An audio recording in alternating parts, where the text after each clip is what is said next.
योग दर्शन की 143वीं कक्षा। योग दर्शन का द्वितीय साधन पाद चल रहा है और इस साधन पाद के अंतर्गत कल की जो कक्षा हमारी हुई उस कक्षा तक हमने 2 सूत्रों को पूरा किया है।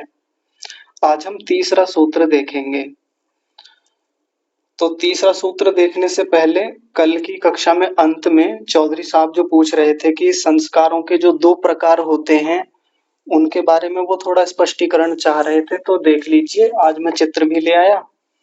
संस्कार कितने प्रकार के होते हैं? तो आगे योग दर्शन के तीसरे पाद में 18वें सूत्र में ये चर्चा आएगी, वहां इसको और विस्तार से देखेंगे। लेकिन यहाँ अभी बस छोटा सा संक्षेप में आप देख लीजिए कि संस्कार 2 प्रकार के होते हैं।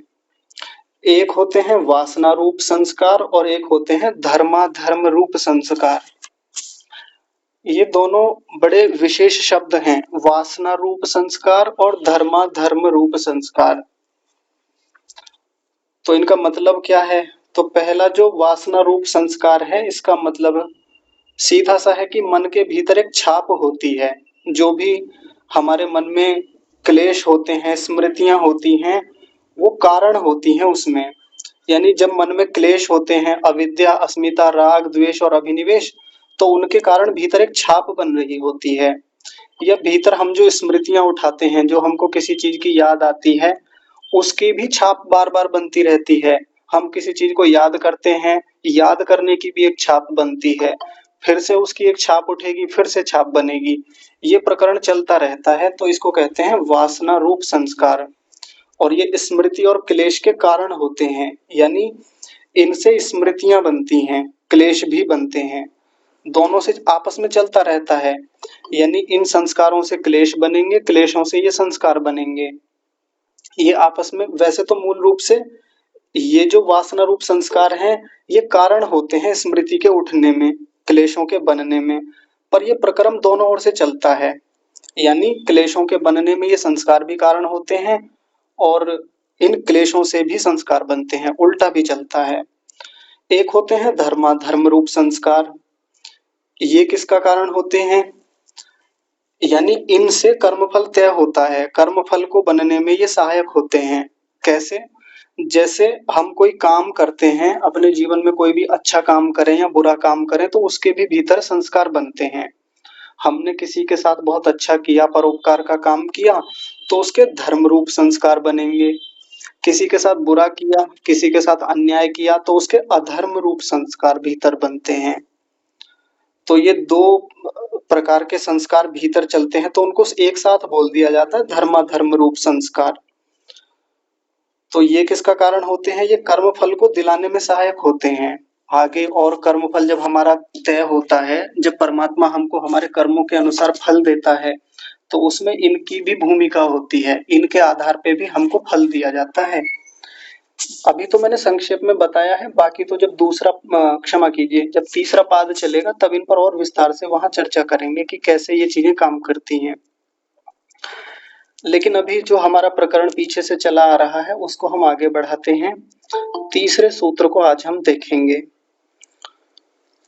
तो तीसरे सूत्र से पहले हमारी क्या चर्चा चल रही थी कि यदि हम क्रिया योग करते हैं, तो क्रिया योग को करने से एक तो समाधि शीघ्रता से लगती है, समाधि की ओर उपस्थिति हो जाती है। दूसरा होता है कि क्लेश तनु होते हैं या क्लेश दग्ध बीज हो जाते हैं। अब ये क्लेश शब्द बार बार आया, पिछले पाद में भी क्लेश शब्द बार बार आया। आज वो दिन आया है इतने समय के बाद कि अब क्लेशों को हम पढ़ना शुरू करेंगे कि ये क्लेश होते क्या हैं, कितने हैं। तो देखिए, इससे पहले एक भूमिका दे रखी है अवतरणी का। वो कह रहे हैं अथ के क्लेशाः, अथ के क्लेशाः। ये क्लेश कौन से हैं? एक यहाँ पर प्रश्न खड़ा किया कि वो क्लेश कौन से हैं, कियंतो वा इति, और कौन कौन से हैं। इन दोनों पंक्तियों का अर्थ क्या हुआ? अथ के क्लेशा, यानी वो कौन कौन से हैं, कौन है वो क्लेश। और दूसरे प्रश्न में पूछा कियंतो वा इति, वो कितने हैं, वहां संख्या पूछी। तो देखिए सूत्र में बता दे रहे हैं, उनका नाम भी बता दिया, संख्या भी बता दी। संख्या आगे बताई सबसे अंत में और पहले उनके नाम बता दिए। अविद्या, अस्मिता, राग, द्वेष, अभिनिवेशाः, पंच क्लेशाः। पहला है अविद्या, दूसरा है अस्मिता, तीसरा है राग, चौथा है द्वेष और पांचवा है अभिनिवेश। ये 5 क्लेश हैं। जब पीछे हमारी चर्चा चल रही थी तो इनके बारे में बताया था कि ये बड़े खतरनाक होते हैं, बहुत परेशान करते हैं हमको पांचों।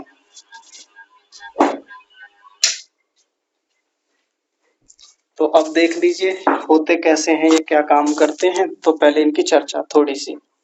महर्षि व्यास जी अपने भाष्य में कह रहे हैं, क्लेशा इति पंच विपर्यया इति अर्थः। क्लेशा इति पंच विपर्यया इत्यर्थः। ये अंतिम शब्द जो है इत्यर्थः, इसको खोलेंगे तो 2 शब्दों से मिलकर बना है इति जमा अर्थः, ऐसा। तो इसका मतलब क्या है, ये जो क्लेश हैं पंच विपर्यया, 5 प्रकार के हैं, 5 प्रकार की अविद्या वाले हैं। यानी इनको हम विपर्यय भी कह सकते हैं। 5 विपर्यय। विपर्यय का मतलब होता है उल्टा ज्ञान, मिथ्या ज्ञान। कोई भी वस्तु की जानकारी होती है, या तो वो सही जानकारी होती है, सत्य ज्ञान के रूप में होती है, या मिथ्या ज्ञान के रूप में होती है। तो जो किसी वस्तु की मिथ्या जानकारी होती है, गलत जानकारी है, उसी को हम विपर्यय भी बोलते हैं। तो ये जो पांचों के पांचों क्लेश हैं, इनको हम विपर्यय भी बोल सकते हैं। विपर्यय ये क्लेश का अर्थ हो गया। क्लेश का अर्थ और क्या कह सकते हैं, विपर्यय यानी उल्टा ज्ञान। तो ये जितने आपको दिख रहे हैं ना, अविद्या, अस्मिता, राग, द्वेष और अभिनिवेश, इनको हम विपर्यय भी बोल सकते हैं। क्योंकि अविद्या तो अपने आप में होता ही विपर्यय है, यानी उल्टा ज्ञान होता है, मिथ्या ज्ञान होता है। अस्मिता जो होता है वो भी उल्टा ही ज्ञान होता है, वहां भी जीवात्मा कुछ गलत ही ज्ञान ले रहा होता है। राग जो होता है हमें किसी वस्तु के प्रति, वो भी विपर्यय ही होता है, मिथ्या ज्ञान ही होता है। द्वेष जो होता है किसी भी वस्तु के प्रति, दुश्मनी की भावना या वहां से दुखों के प्रति अप्रीति की भावना होती है, वो भी मिथ्या ज्ञान होता है। और अभिनिवेश यानी मृत्यु के भय के संस्कार जो हमारे भीतर होते हैं, वो भी मिथ्या ज्ञान ही हैं। इनको विस्तार से आगे समझेंगे, पूरे के पूरे सूत्र आएंगे इनके बारे में। अभी तो बस मैंने इनके नाम नाम बताए हैं आपको, यह महर्षि ने केवल नाम लिखे हैं यहाँ पर। तो पहली पंक्ति में क्या बात आई कि इनको हम 5 विपर्यय भी कह सकते हैं, क्योंकि पांचों के पांचों होते उल्टे ज्ञान वाले ही हैं, मिथ्या ज्ञान वाले होते हैं ये। आगे देखिए दूसरी पंक्ति में क्या कहते हैं, ते स्यन्दमाना गुणाधिकार दृढ़यन्ति। दृढ़यन्ति पहले इतना ही समझते हैं। ते स्यन्दमाना गुणाधिकार दृढ़यन्ति। देखिए थोड़ा अजीब सा लग रहा होगा, ये दृढ़यन्ति लिखा हुआ है। तो ते माने वे कौन, ये जो पांचों क्लेश हैं इन्हीं की बात चल रही है। तो ये जो पांचों क्लेश हैं, स्यन्दमाना, स्यन्दमाना का मतलब होता है स्पंदित होते हुए। स्पंदित मतलब जब ये अपने प्रखर रूप में होते हैं, प्रवृत्ति में होते हैं, जब काम कर रहे होते हैं, तो क्या करते हैं, गुणाधिकार दृढ़यन्ति, गुणों के अधिकार को दृढ़ करते हैं। इसका क्या मतलब हुआ कि गुणों के अधिकार को दृढ़ करते हैं?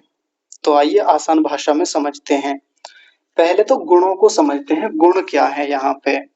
तो गुणों का मतलब है सत्वगुण, रजोगुण और तमोगुण। हमारा जो चित्त बना हुआ है इन्हीं तीनों चीजों से मिलके बना है, सत्वगुण से, रजोगुण से और तमोगुण से। जब प्रथम पाद शुरू हुआ था तो इस पर विस्तार से हमारी बातें हुई थी। सत्वगुण का मतलब है कि वो हमको बोध कराने वाला होता है। जिस जिस भी वस्तु में सत्वगुण जुड़ा हुआ है, इसका मतलब वो वस्तु हमको दिख जाएगी, प्रकट हो जाएगी, उसका पता चल जाएगा, प्रकाश हो जाएगा। और जिस वस्तु में रजोगुण होता है, इसका मतलब है कि वो वस्तु गतिशील है, गति वाली है, क्रियाशील है। और जिस वस्तु में तमोगुण होता है, इसका मतलब वो स्थिरता वाली है, जड़ता वाली है। ये किसी भी वस्तु में हम तीनों गुणों को देख सकते हैं। तो वैसे हमारे मन में भी होता है।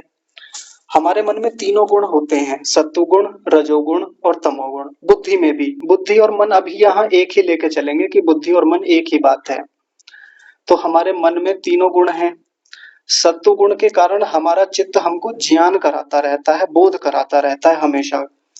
हम संसार में जितनी वस्तुओं को जानते हैं ना, ये इसी चित्त के कारण से जानते हैं। अगर ये मन ना हो ना हमारे भीतर, तो हम संसार की किसी वस्तु को जान ही ना पाए। तो ये किसके कारण से होता है? सत्व गुण के कारण से। और मन में जो चंचलता बनी रहती है, मन में जो क्रियाशीलता है, मन एक विषय से दूसरे विषय पर जाता है। अभी तो स्क्रीन पर देख रहा है, अभी मेरी आवाज सुन रहा है, अभी बाहर से किसी की आवाज आई तो मन वहां चला गया, कोई बाहर से गंध आई तो मन वहां चला गया। ये रजोगुण के कारण से होता है। और मन में जो एक स्थिरता होती है या जड़ता होती है, जब मन कुछ जान नहीं रहा होता है, बहुत प्रयास कर रहे होते हैं हम पढ़ने का, समझने का, एक जड़ता स्थिरता ऐसी बन जाती है कि कुछ बोध नहीं हो पा रहा है उस समय, वो तमोगुण के कारण से होता है। तो मन के भीतर ये तीनों गुण विद्यमान हैं। तो यहाँ कह रहे हैं ते स्यंदमाना, ये जो क्लेश हैं जो पीछे अभी बताए, अविद्या, अस्मिता, राग, द्वेष और अभिनिवेश, ये पांचों क्लेश जब स्यंदमाना, जब ये स्पंदित होते हैं, जब ये अपना कार्य कर रहे होते हैं, अपने प्रवृत्ति रूप में होते हैं, तो क्या करते हैं? गुणों के अधिकार को दृढ़ करते हैं, मजबूत करते हैं। यानी गुणों का अधिकार बना रहता है। गुणों का अधिकार बना रहता है, इसका क्या मतलब है? इसका सीधा सा मतलब है कि जो परमात्मा ने गुणों को अधिकार दे रखा है, वो गुणों का अधिकार बना रहेगा जीवन भर, जब तक ये क्लेश हमारे भीतर रहेंगे। यानी ये गुण अपना काम करते रहेंगे। हमारे शरीर के भीतर सत्वगुण रहेगा तो बोध होता ही रहेगा हमें चीजों का। ये रजोगुण रहेगा तो शरीर में गतिशीलता, चंचलता, क्रियाशीलता बनी रहेगी। और तमोगुण है तो उसके कारण स्थिरता, जड़ता ये भी बनी रहेगी। शरीर में एक ठहराव होता है, जुड़ाव होता है, हर अंग आपस में जुड़े हुए हैं। मन की भी एक संरचना है, भीतर बुद्धि की भी संरचना है, वो आपस में जुड़ी हुई है। उनके परमाणु आपस में जुड़े हुए हैं, वो तमोगुण के कारण जुड़े हुए हैं। तमोगुण का काम ही होता है चीजों को जोड़ना, स्थिरता देना। ये अधिकार दृढ़यंती, मजबूत बना रहेगा। अब इसका मतलब क्या है कि ये अधिकार बना ही रहेगा? यानी जन्म मरण चलता रहेगा। जब मुक्ति हो जाएगी तो ये गुणों का अधिकार समाप्त हो जाएगा, जिसको पीछे हमने देखा था समाप्ताधिकार बोलते हैं या अवसित अधिकार बोलते हैं। फिर बुद्धि चली जाती है, अपनी प्रलय में चली जाती है, वो समाप्त हो जाती है। लेकिन जब तक ये क्लेश हमारे साथ रहेंगे, तब तक बुद्धि, मन वगैरह ये सब अपने अधिकारों को छोड़ेंगे नहीं, गुणों का अधिकार बना रहेगा। सत्वगुण अपना अधिकार ऐसे ही चलाता रहेगा, रजोगुण अपना काम ऐसे ही करता रहेगा, तमोगुण भी अपना काम यथावत करता रहेगा, बल्कि और दृढ़ होगा। न केवल काम करता रहेगा बल्कि और मजबूत मजबूत और दृढ़ होते चले जाएंगे, जिसको आजकल सामान्य भाषा में बाकी लोग कहते हैं कि माया का चक्कर है। ये माया पीछा नहीं छोड़ती है।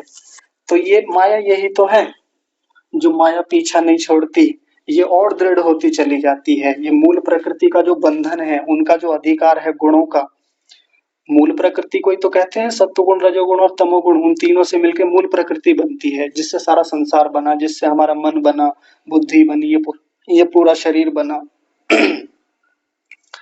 तो ये अधिकार दृढ़ रहता है, बना रहता है। जैसे किसी अधिकारी को कोई अधिकार दिया जाता है, मान लीजिए कोई इंटेलिजेंस में कोई अधिकारी को नियुक्त किया कि आपका अधिकार है कि जब तक ये केस सॉल्व ना हो जाए तब तक आपको सारे अधिकार दिए जाते हैं, जाइए। आप देश की पुलिस का खूब सहयोग लीजिए, राज्यों की पुलिस का सहयोग ले सकते हैं, किसी भी अधिकारी से कभी भी कुछ भी रिपोर्ट मांगनी हो जाइए, मांगिए, लेकिन इस केस को सॉल्व करके दीजिए, आपको सारे अधिकार दिए जाते हैं। अधिकारी को काम पर भेज दिया, अधिकारी गया अपने सहायकों को लेकर के, और जब तक वो केस सॉल्व नहीं कर दिया तब तक उसका अधिकार बना रहता है। ऐसे नहीं जा सकता वापस छोड़ करके उस केस को। अधिकार लिए हुए हैं, काम में लगा हुआ है निरंतर।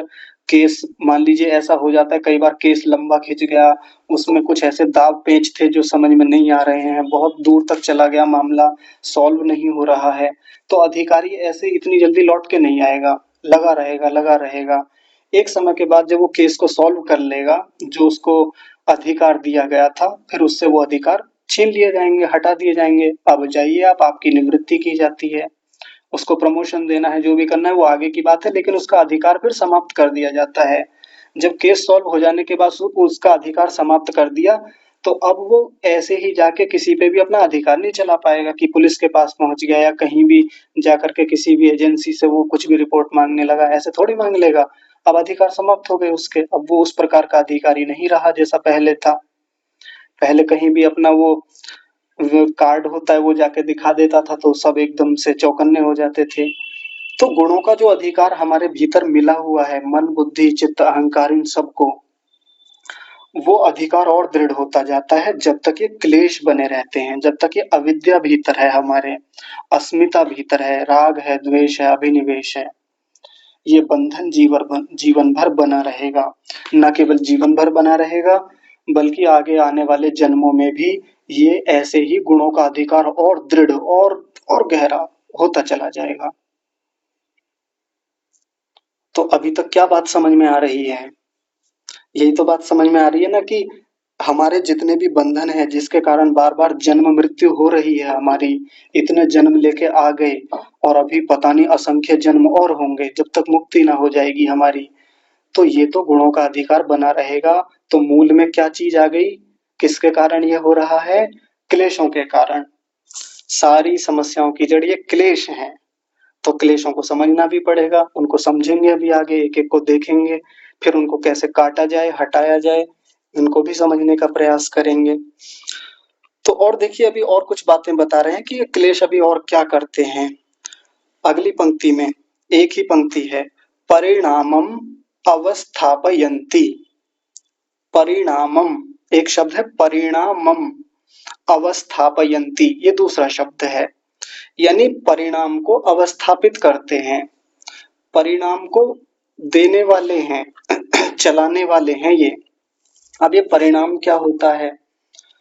तो परिणाम का मतलब है कि जो सत्वगुण का, रजोगुण का और तमोगुण का जो परिणाम होता है, जो वो काम करते हैं, वो अधिकार आगे चलता चला जा, वो व्यवस्था आगे चलती चली जाती है, उनका जो परिणाम होता है। क्योंकि सत्वगुण अपने आप में कुछ नहीं है यदि वो मूल रूप में है, जब तक वो चित्त के रूप में नहीं आता, जब तक उस सत्वगुण का कुछ बन नहीं जाता, रजोगुण का कुछ बन नहीं जाता, वो मूल प्रकृति में ही है अभी, तब तक कुछ नहीं करते। यहाँ पीछे वाली पंक्ति का मतलब है कि वो गुणों का अधिकार बना रहेगा, वो मूल प्रकृति जुड़ी रहेगी। और इस दूसरी पंक्ति का अर्थ वही हो गया जो अभी पीछे भी बताया था कि वो अपना परिणाम दिखाते रहेंगे हमेशा। सत्वगुण का काम है कि वो चीजों को दिखाएगा, प्रकाश कराएगा और बोध कराता रहेगा आत्मा को। और रजोगुण का काम है कि मन को चलायमान स्थिति में रखेगा, चंचलता बनाए रखेगा भीतर। और तमोगुण का काम है कि स्थिरता देगा, जड़ता देगा। ये उन तीनों का जो परिणाम है उसको अवस्थापित रखेंगे, बनाए रखेंगे। ये क्लेश जो हैं, ये क्लेशों की भूमिका है यहाँ पर। अच्छा, जब मैं ये चर्चा कर रहा हूं कि सत्वगुण का काम होता है बोध कराना चीजों का और रजोगुण का काम होता है चंचलता देना, तो कई लोगों को ये लगता है कि चंचलता तो बुरी होती है, ये रजोगुण तो बहुत खराब चीज है। हाँ, एक सेंस में खराब है कि जब हम पढ़ रहे हैं, जब हम साधना कर रहे हैं, तब तो ये रजोगुण बहुत खराब है, बहुत परेशान करता है, मन को बार बार भटकाता है। लेकिन ये रजोगुण बहुत अच्छा भी होता है, इस रजोगुण का जो परिणाम है वो बहुत अच्छा भी है, हमारे लिए बहुत लाभकारी है। उदाहरण के लिए बात को समझ लेते हैं, फिर आगे बढ़ेंगे जल्दी से। कि मान लीजिए जैसे मैं यहाँ कक्षा ले रहा हूँ इस समय, तो मान लीजिए अचानक से बाहर से कुछ ऐसा मुझे महसूस हुआ कि किसी ने बाहर से दरवाजा खटखटाया, बहुत जोर से दरवाजा पीट रहा है कोई। मान लीजिए कोई चोर है, कोई डकैत है, कोई असामाजिक तत्व है जो घर में चोरी करना चाहता है। एक तो है कि मैं पूरी एकाग्रता से केवल पढ़ाता रहूं, यहाँ कक्षा में जुड़ा रहूं। एक है कि मैं पूरी तरह अलर्ट हो जाऊं जल्दी से। मेरा ध्यान कहाँ जाएगा? बाहर खटखट हो रही है, मेरा मन तुरंत उधर जाएगा इंद्रिय के माध्यम से, कर्ण इंद्रिय के, कान के माध्यम से। अचानक से मन बहुत तेजी से काम करेगा, मन कभी इस वस्तु पे जाएगा, कभी उस वस्तु पे। तुरंत मैं क्लास बंद करूंगा, तुरंत कुछ एक्शन लूंगा, डंडा उठाऊंगा, जाके कोशिश करूंगा, छत पे जाऊंगा, बहुत तेजी से बहुत सारी चीजें करूंगा एकदम से अपनी रक्षा के लिए। ये सब रजोगुण से होता है। ये रजोगुण ही है जो हमको इतनी क्रियाशीलता देता है, इतनी गति देता है। ये ये जो परिणामम अवस्थापयन्ति है, ये हर मामले में बुरा नहीं है, हमारे जीवन को चलाने में बहुत हद तक सहायक है। लेकिन एक समय के बाद तो ये हानि भी करने वाला है। जब हम उपासना में बैठते हैं, जब हम ध्यान में बैठते हैं, तब ये बाधा करता है।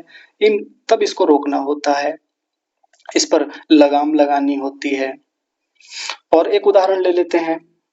बाइक पर जा रहा है कोई व्यक्ति, अचानक से ऐसा हो जाता है कि कोई कुत्ता आ गया बाइक के सामने, कोई और वाहन आ गया, तो 50 या 60 की गति से जा रहा था, एकदम से कुत्ता जैसे सामने आया, तो कितनी सारी चीजें एकदम से हो जाती हैं।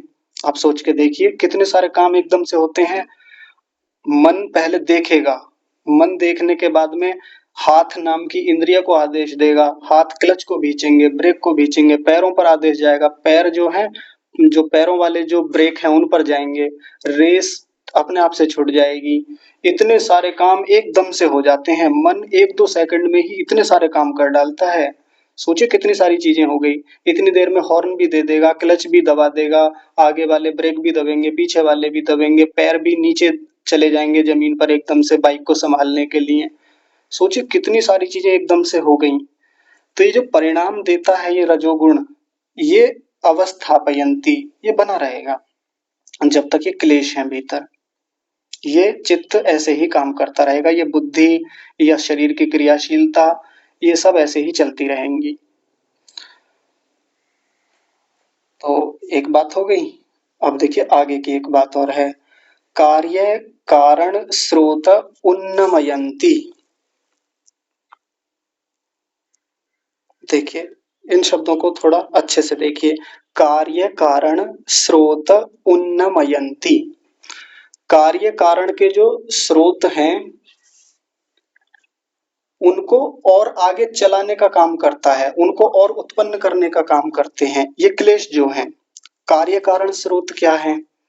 तो जैसे मूल प्रकृति से महतत्व बनता है, महतत्व से अहंकार बनता है, और आगे जो जो बनता है वो हमने समझा था पीछे की कक्षाओं में। कारण कार्य संबंध जो होता है कि इससे ये बनता है, इससे ये बनता है, इससे ये बनता है, और सबसे अंत में हमारा ये शरीर बनता है जो पंच भौतिक शरीर है, जो बाहर से दिखता है। सबसे अंत में इसका निर्माण होता है, जो बाहर से मांस दिखता है, अस्थियां दिखती हैं, ये त्वचा दिखती है, ये अंग दिखते हैं, सबसे अंत में ये बनता है। तो ये जो कारण कार्य स्रोत है, जो जिसके माध्यम से मूल प्रकृति से लेके पूरा शरीर का ढांचा बनने तक की प्रक्रिया है, ये उन्नमयंती, ये उत्पन्न होता रहता है, ये मतलब चलता रहता है ये कार्यक्रम ऐसे ही जब तक ये क्लेश बने रहेंगे। कुल मिलाकर मूल में बात वही है कि जब तक ये क्लेश भीतर रहेंगे तब तक ये बंधन बना रहेगा, शरीर का बंधन, मन का बंधन, मूल प्रकृति का बंधन जुड़ा रहेगा हमारे साथ। ये शरीर छूट जाएगा, अगला शरीर फिर बनेगा, वही जो भीतर कारण कार्य संबंध से सारी चीजें बन रही थी, मूल प्रकृति से, महतत्व से, अहंकार, और ऊपर ऊपर ऊपर ऊपर जो बनने वाली प्रक्रिया है, वो सब कारण कार्य स्रोत चलता रहेगा ऐसे ही लगातार। और आगे देखिए अंतिम पंक्ति है, परस्परानुग्रह परस्परानुग्रह तंत्री भूत्वा कर्म विपाकम च अभिनिर्हरन्ति इति। थोड़े से कठिन शब्द हैं, आसान कर लेते हैं। देखिए पहला शब्द है परस्पर अनुग्रह तंत्री।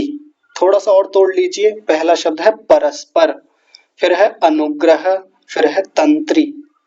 तो क्या बना? परस्परानुग्रह तंत्री और भूत्वा कर्म विपाकम च अभिनिर्हरन्ति। इसमें 3 शब्द हैं, एक तो है च, दूसरा है अभिनिर्हरन्ति, ये एक ही शब्द है, अभिनिर्हरन्ति, और अंत में है इति, चाभिनिर्हरन्ति, ऐसा लिखा हुआ है, च अभिनिर्हरन्ति इति, ऐसा बोलेंगे। तो इसका क्या मतलब हुआ कि ये जो क्लेश हैं परस्पर अनुग्रह तंत्र करते हैं। परस्पर अनुग्रह तंत्र का क्या मतलब है? परस्पर माने आपस में मिलकर के। अविद्या, अस्मिता, राग, द्वेष और अभिनिवेश, ये जो पांचों हैं, ये परस्पर आपस में मिलकर के अनुग्रह करते हैं, एक दूसरे का जुड़े रहते हैं, एक दूसरे को सहयोग करते रहते हैं। तंत्री भूत्वा, तंत्री भूत्वा को एक साथ लेंगे। तंत्र का मतलब होता है जाल, भूत्वा माने रूप में, जाल के रूप में। क्या करते हैं? कर्मफल विपाकम। क्षमा कीजिए, फल नहीं है, यहाँ विपाक का मतलब होता है फल, यानी कर्म फल को अभिनिर्हरन्ति, संपन्न करते हैं, यानी कर्म फल को दिलाने में सहायता देते हैं। ये जो पांचों ऊपर क्लेश हैं, ये आपस में एक जाल की तरह रहते हैं। अविद्या रहेगी तो अविद्या के साथ में राग आ ही जाएगा, अविद्या के साथ में द्वेष आ ही जाएगा, अविद्या के साथ में अभिनिवेश या अस्मिता आ ही जाएगा। अगर हमारे भीतर राग है तो राग के साथ में द्वेष आ ही जाएगा, राग के साथ में अविद्या आ ही जाएगी। जैसे ये जाल होता है ना, आपने देखा होगा, किसी भी प्रकार का जाल हो, ये जाल है, इसमें कहीं किसी एक छोर को पकड़ लें हम, किसी एक हिस्से को पकड़ लें, पूरा का पूरा जाल खींचा चला आता है, भले ही कहीं भी कोई सी भी रस्सी किसी भी रूप में जुड़ी हुई हो। यहाँ से पकड़ के खींचेंगे इधर को, पूरा जाल उधर को खींचा चला जाएगा, हर कोना, हर गांठ, हर रस्सी उधर को ही चली जाएगी। तो पूरा जाल के रूप में रहते हैं ये। इसी प्रकार ये पांचों जो क्लेश जो हमने ऊपर देखे, अविद्या, अस्मिता, राग, द्वेष और अभिनिवेश, ये एक जाल के रूप में होते हैं और क्या करते हैं? कर्म विपाक। कर्म विपाक का मतलब होता है कर्म फल, और अभिनिर्हंति, निर्हरंती का मतलब होता है संपन्न कराते हैं, यानी कर्म फल को दिलाने में ये बड़ी भूमिका निभाते हैं। हम अब कर्म फल को दिलाने में भूमिका निभाते हैं, इसका क्या मतलब है? परमात्मा हमें हमारे कर्मों के अनुसार तीन चीजें देते हैं, एक तो जाति, एक आयु और एक भोग। अभी आने वाला है, आगे कुछ दिनों में पढ़ेंगे उसको अच्छे से। जाति का मतलब होता है शरीर, हमारे जितने अच्छे कर्म होंगे उतना अच्छा शरीर मिलेगा हमको। अगर बहुत अच्छे कर्म है तो मनुष्य का शरीर मिलेगा, और यदि उतने भी अच्छे नहीं है तो मनुष्य का भी सामान्य शरीर मिलेगा। और खराब कर्म है तो बाकियों का शरीर मिल जाएगा, कुत्ते, बिल्ली, गधे, घोड़े, हाथी, ऊंट, चींटी इत्यादि। तो ध्यान से समझेंगे एक एक बात को। एक तो परमात्मा हमें कर्मों के अनुसार क्या देता है? जाति देता है, यानी शरीर देता है। दूसरा आयु देता है, जितने अच्छे कर्म होंगे उतनी लंबी आयु मिलती है, जितने खराब कर्म होंगे उतनी ही कम आयु मिलती है। और तीसरी चीज होती है भोग। अच्छे कर्म होंगे तो अच्छे भोग मिलेंगे, अगले जन्म में सुख मिलेंगे, सुख के साधन मिलेंगे, अच्छा वातावरण मिलेगा, अच्छे माता पिता मिलेंगे, अच्छा परिवेश होगा, अच्छा देश होगा, वहां जन्म मिलेगा। और खराब कर्म होंगे तो परमात्मा उन खराब कर्मों के अनुसार हमको खराब व्यवस्थाएं देगा, माता पिता भी उतने अच्छे नहीं मिलेंगे, संस्कारवान नहीं मिलेंगे, अच्छा परिवेश नहीं होगा, वातावरण खराब मिलेगा, दुख के सब साधन मिलेंगे, वहां पर दुख भोगने को मिलेगा। तो ये जो परमात्मा हमें जाति, आयु और भोग के रूप में कर्म विपाक देता है, कर्मों का फल देता है, इनको देने में इन क्लेशों की बड़ी भूमिका है। हाँ, बड़े ध्यान से समझेंगे। क्लेश बड़े कारण के रूप में रहते हैं, क्योंकि इन क्लेशों से युक्त होकर के ही कर्म करते हैं हम। कर्म करते हैं तो कर्माशय बनता है, अच्छे कर्म करेंगे तो पुण्य कर्माशय बनेगा, और बुरे कर्म करेंगे तो पाप कर्माशय बनेगा। तब जाके कर्म विपाक तैयार होता है, हमारा कर्मों का फल तय होता है। ये पूरी प्रक्रिया है। आगे इस पर बहुत विस्तार से बात करेंगे महर्षि व्यास जी, तब हम इसको और अच्छे से देखेंगे।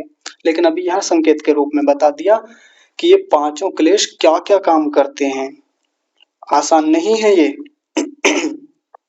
तो अभी जो हम 2-3 दिन पहले एक चर्चा कर रहे थे कि एक धार्मिक व्यक्ति तो सामान्य रूप से केवल इस बात पे टिका रहता है, ये कर्म करूंगा तो मेरा पुण्य बन जाएगा, और ये कर्म करूंगा तो पाप बनेगा। मुझे किसी की हत्या नहीं करनी, मुझे किसी की चोरी नहीं करनी, किसी का दिल नहीं दुखाना, किसी को परेशान नहीं करना, इसी बात पे ज्यादा टिका रहता है एक धार्मिक व्यक्ति। लेकिन आध्यात्मिक व्यक्ति कहाँ जाके काम करता है? वो ये काम करता है कि यदि मैं ये कर्म करूंगा तो इससे ये वाले क्लेश मजबूत ना हो जाएं भीतर। अगर मैंने किसी के प्रति ज्यादा राग रखा, किसी के प्रति ज्यादा द्वेष किया, या अविद्या रही मेरे भीतर, तो फिर और दिक्कतें आएंगी, उससे और खराब कर्म होंगे आगे जाके।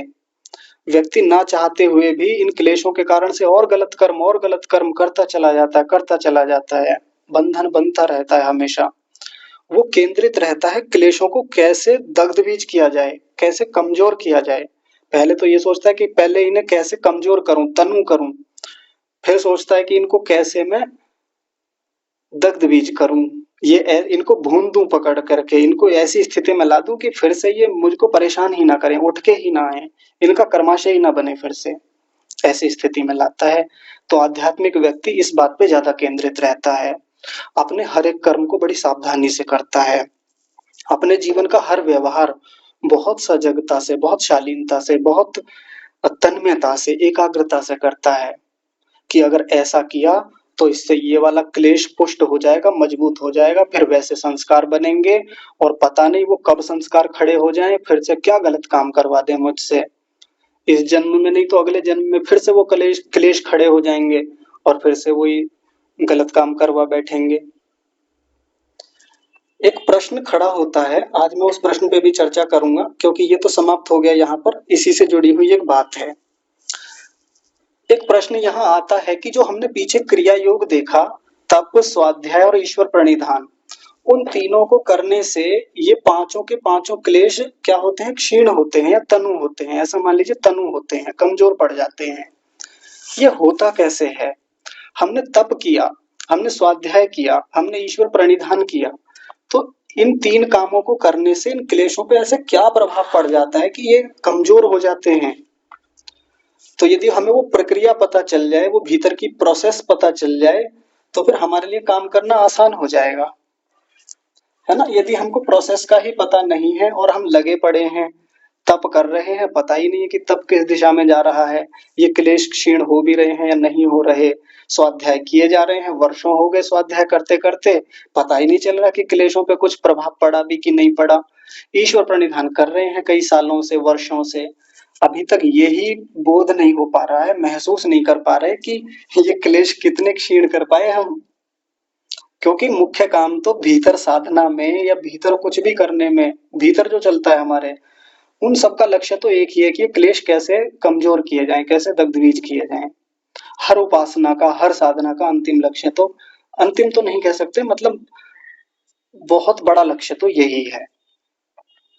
तो आइए उस थोड़ी प्रक्रिया को समझते हैं, बहुत रोचक बात है, बहुत मजेदार बात है, और दैनिक जीवन के उदाहरणों से समझते हैं, क्योंकि हमारे सबके साथ ये घटनाएं होती रहती हैं, हम ऐसे व्यवहार खूब करते हैं। तो आइए एक बड़ा अच्छा सा उदाहरण देखते हैं। एक व्यक्ति है, उसको मान लीजिए कि रसगुल्ले के प्रति बहुत राग है, कहीं भी मिल जाए, किसी भी शादी विवाह में चला जाए या कहीं किसी रेस्टोरेंट में जाए, कहीं किसी मिठाई वाले की दुकान पे जाए, रहा नहीं जाता। तड़प ही ऐसी है। तो ऐसी स्थिति हो जाती है कि वो कुछ भी करके खाना चाहता है, जबकि डॉक्टर ने मना कर रखा है कि हानि होगी, इतना सुख ले लेके खाता है कि राग हो गया रसगुल्लों से, बहुत बुरी हालत है।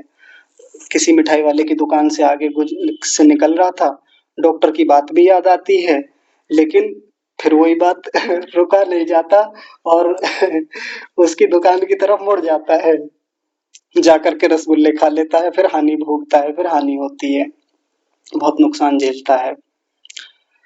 तो संस्कार बना रखा है राग का, क्लेश बहुत मजबूत है राग का, बार बार ना चाहते हुए भी व्यक्ति को उधर खींच के ले ही जाता है, पता है हानि होगी, पता है बार बार वो राग बहुत गहरा है, बहुत नुकसान होता है, लेकिन फिर भी चला जाता है।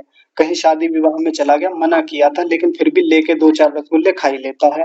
घर पे आ गए, रसोई में रखे थे, और भी खाने पीने की चीज है, लेकिन चुपके से खा ही लेता है, ऐसा राग बन गया है। ये उदाहरण के रूप में बात है, आपको जो पसंद है चीज या जिस वस्तु के प्रति आपका राग है, आप उसका उदाहरण स्वयं देख लीजिए, अपने ऊपर घटित कीजिए।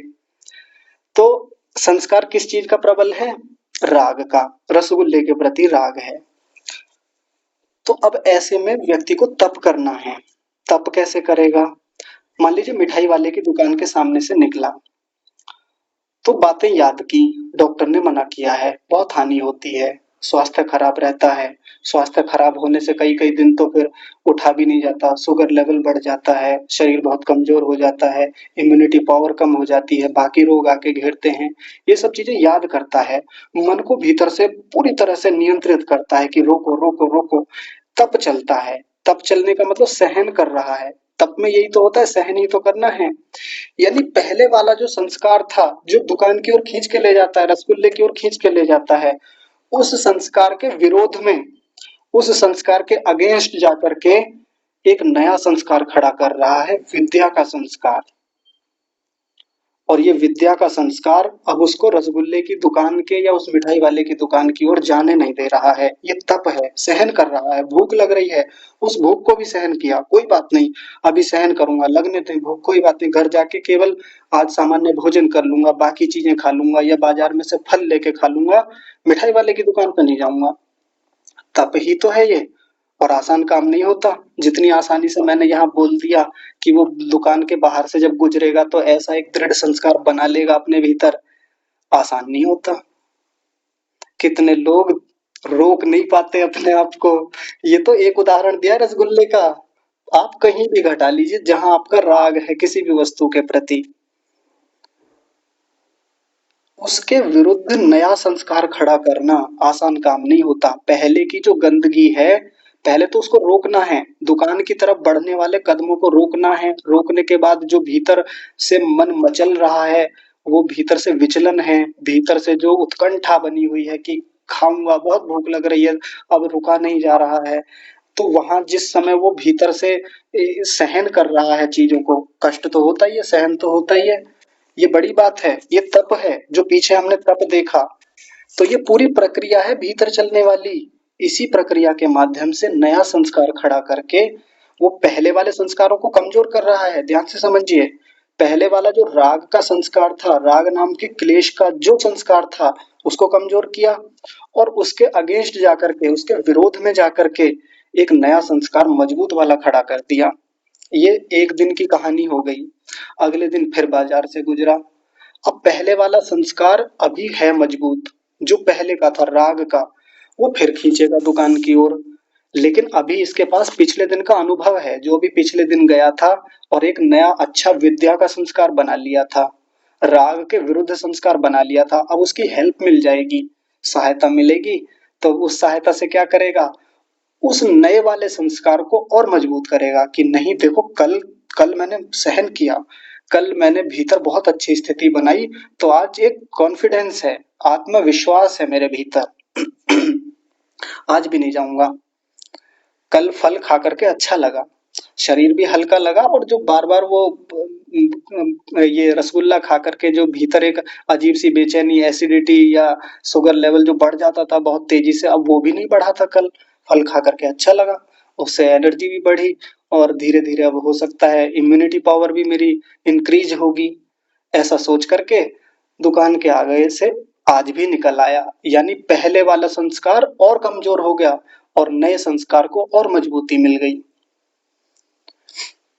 ये साधक करता है ऐसे, ये एक जागरूक व्यक्ति कर पाता है, ये क्रिया योग को करने वाला एक तपस्वी व्यक्ति कर पाता है, जो तप कर रहा है।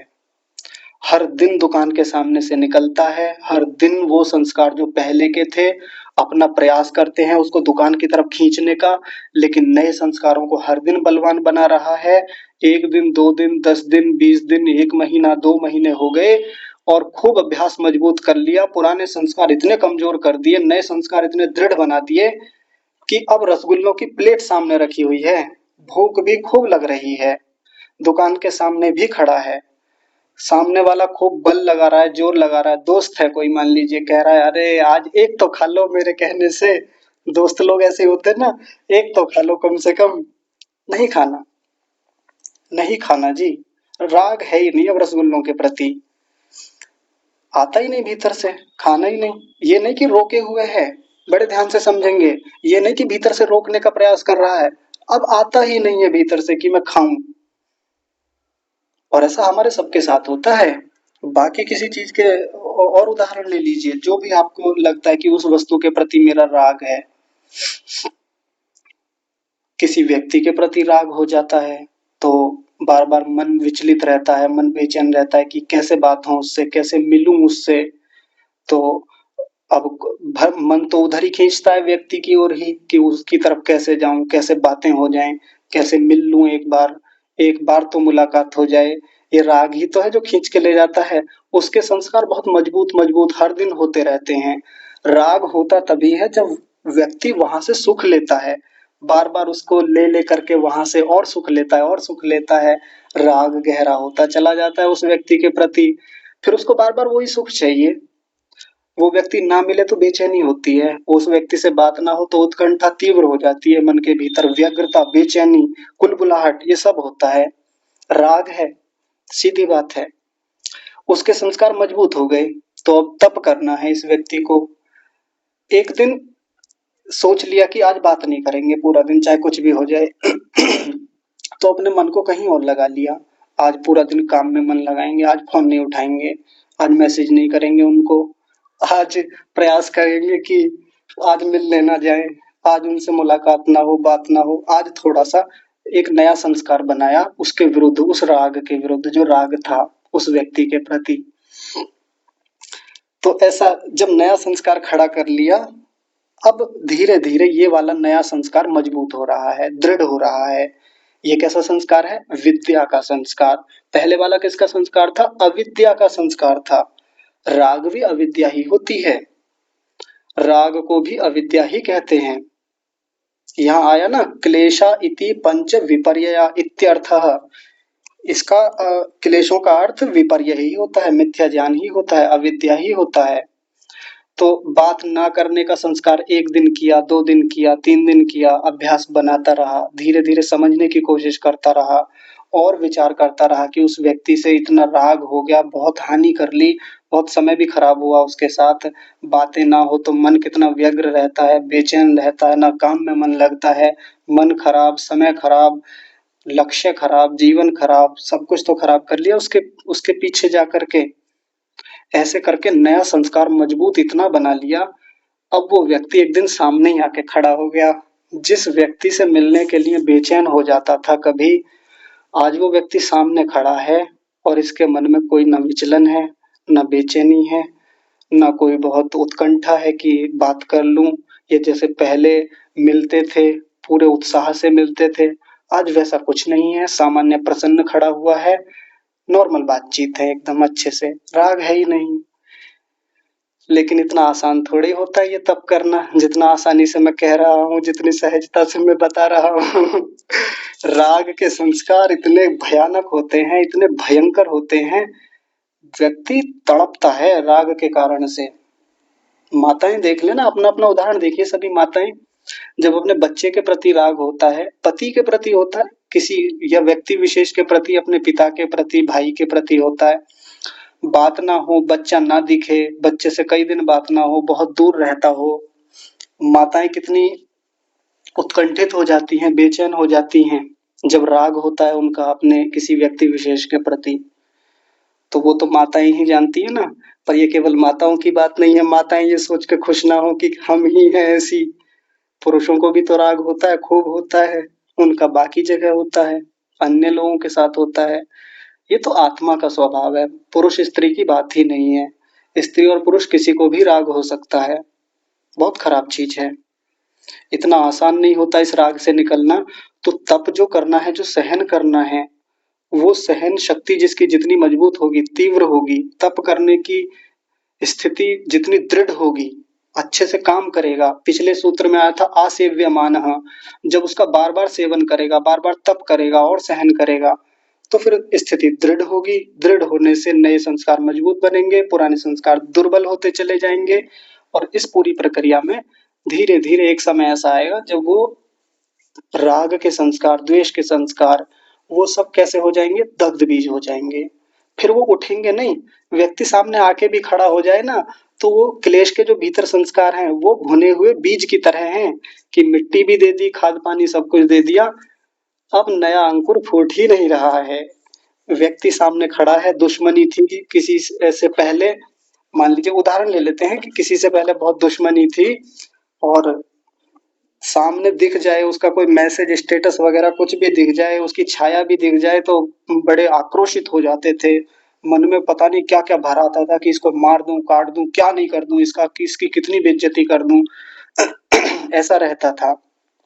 लेकिन द्वेष के संस्कार कम कर लिए और नए संस्कार, अच्छे विद्या के संस्कार मजबूत कर लिए। वो शत्रु सामने खड़ा है और हम सहज भाव से केवल देखे जा रहे हैं, आसानी से। तो तब तो करना ही होगा। यहाँ तक कि बातचीत में कहने को तो तीसरा सूत्र हुआ है, लेकिन पहले सूत्र में जो क्रिया योग की बात थी, आप उसको भूलिएगा मत, क्योंकि वो तो अंत तक बना रहेगा। तप, स्वाध्याय और ईश्वर प्रणिधान हमारे जीवन का हिस्सा होने चाहिए। उनका खूब जम करके सेवन करना है। ठीक है, तो यदि यहाँ तक आपका किसी का कोई प्रश्न हो तो कल की कक्षा में आप पूछ सकते हैं। आज तो समय काफी हो गया है। आप सब लोग बड़ी स्थिरता से अपनी कुर्सियों पर बैठे हुए हैं। मैं जानता हूँ कोई हिला भी नहीं है अभी तक कक्षा से, लगभग 90 के आसपास लोग हैं। सभी का बहुत धन्यवाद है, और विशेष धन्यवाद परमात्मा का, जिन्होंने इतनी सुंदर व्यवस्थाएं दी, इतना अद्भुत विज्ञान दिया। तो ऐसे परमात्मा के लिए कोटिशः धन्यवाद। आज की कक्षा को यहीं विराम। आप सभी को सादर प्रणाम। ओम।